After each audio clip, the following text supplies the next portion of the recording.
to another Sunday service here at the Holy Coptic Church of the Black Messiah. My name is Pastor Dr. Cleveland W. Enius III, also known as Kahun Anku Sarah.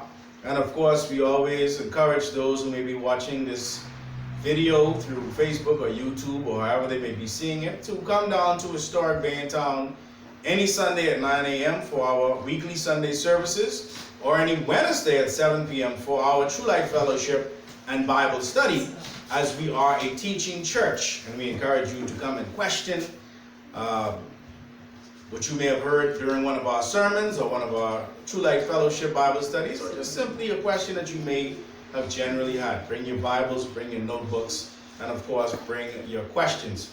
We also encourage you to donate so that our ministry can continue to grow, and you can do so through our PayPal option or just simply coming in and having a word with us. Today, we are talking or asking a question that's been asked to us several times. And I would dare to say, I would venture to say at least once a week this question is asked to me. So I can only imagine how many times it may be asked to other Atonists, Christians around the world. And that question simply is, who is this man on the cross? Who is this guy, right? And for those who may not be familiar with what we're talking about, on our Coptic seal, we have a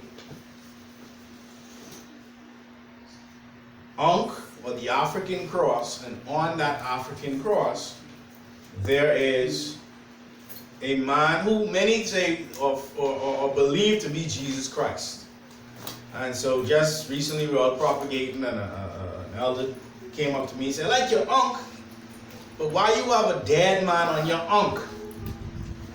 And of course I just smiled, because that's the normal response based on what has happened to us as a people. What do I mean by that? Our original true Christianity, our Atonist Christian ways, have been hijacked. Say the word hijack. Hijack. In this hijacking, what has taken place is our original ways have been watered down, they've been bleached down to such an extent that much of the symbolism and a lot of the realities behind the scriptures, the original books of the Bible, has been given to us in a skewed way. Say the word wicked. Wicked. Say the word Wicca. Wicked.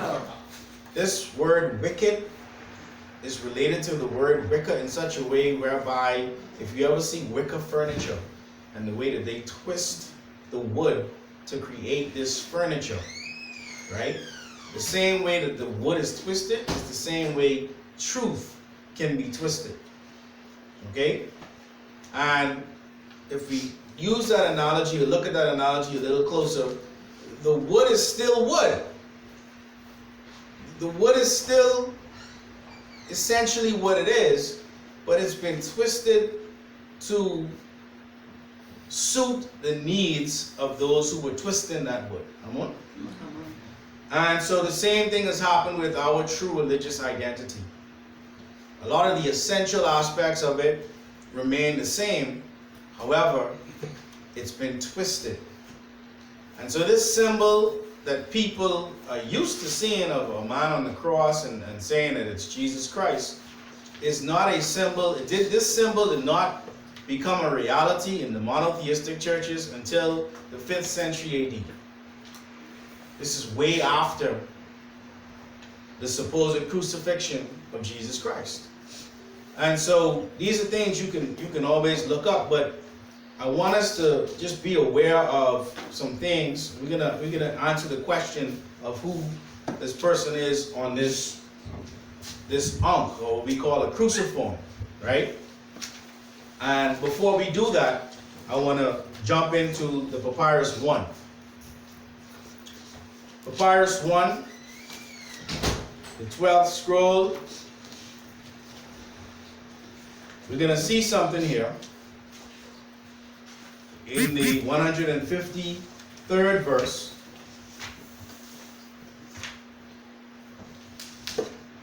that lets those of us who care, because remember, this message is not for everyone. Many are called, few are chosen. So this message is not for everyone.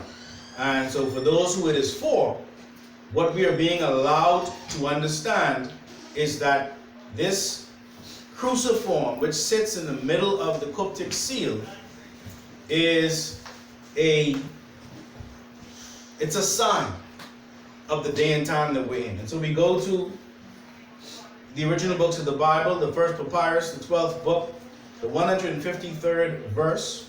Ismin Rab al-Khalaqu al-Kareem, in the name of the sustainer, who is the creator, the generous one. It reads, O children of humanity, as you stand at the doorway of acceptance, know that when you knock, we shall open the door unto you. Matthew 7 says, seek and it shall ask, seek and knock. Ask and it shall be given unto you. Seek and you shall find. Knock and the door shall be opened unto you. For this reason, the guardian angelic host, Tahuti, and many of the angelic host held upon their heads two manuscripts, which the Tamaraeans or ancient Africans call the Shuti Enlightenment manuscripts, which are in fact a set of sapphire manuscripts or blue stone manuscripts, an exotic fruit known as blue apples, or the blue stones of Utla, Atlantis, that display highly advanced power on earth, simply as tones or keys, tones, frequencies, vibrations, bells, or rings needed to power the great Tamaraean or ancient African Ark of the Covenant, therefore called the Tree of Life, a complete power tool or antenna that emits a healing tone or vibration directly related to the Ankh. Say the word Ankh. Ankh. So there's a lot of talk about the Ark of the Covenant. There's a lot of talk about what it means. But it is as a symbol of true Christianity related to the Ankh, which will sit at the heart of the great seal of the Coptic Church in your latter day, as a sign that once more atonism is resurrected amongst and for humanity as in times of old. So that's the first thing we want to make clear. When this sign of the Ankh and this man on this Ankh in the middle of this seal is being seen globally, it is saying that atonism is resurrected.